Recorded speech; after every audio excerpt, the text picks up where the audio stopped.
ఎండలు వేసవిలో అధికంగా ఉన్న కారణంగా తాగునీటి సరఫరాకు ప్రజలకు ఇబ్బంది లేకుండా అవసరమైన అన్ని రకాల ముందస్తు చర్యలు చేపట్టామని పినపాక ఎంపీఓ వెంకటేశ్వరరావు తెలియజేశారు. సోమవారం ఆయన పినపాక మండలం కిష్టాపురం గ్రామ పంచాయతీ పరిధిలో గల వలస ఆదివాసీ గ్రామం పిట్టతోగు గ్రామాన్ని సందర్శించారు. అక్కడ గ్రామస్తులు ఎదుర్కొంటున్న సమస్యలను స్వయంగా అడిగి తెలుసుకున్నారు. ఇప్పుడు వారి మాటల్లో చూద్దాం.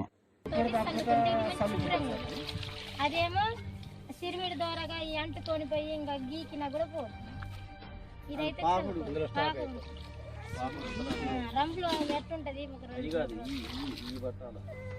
ఈ వాటర్ బాటిల్ ఉంటే ఇవి బట్టి టెస్ట్ బాబు, లీటర్ వాటర్ బాటిల్ ఉంటే ఇవి బట్టి బాటిల్ తర్వాత తెప్పించుకోండి.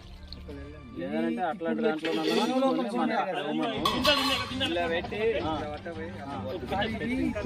కాబట్టి ఇంత తేడా ఉంటాను సార్. ఇట్లా చిమ్మకుంటా అదే ఇప్పుడు ఈ అమ్మాయి చెప్పింది కదా.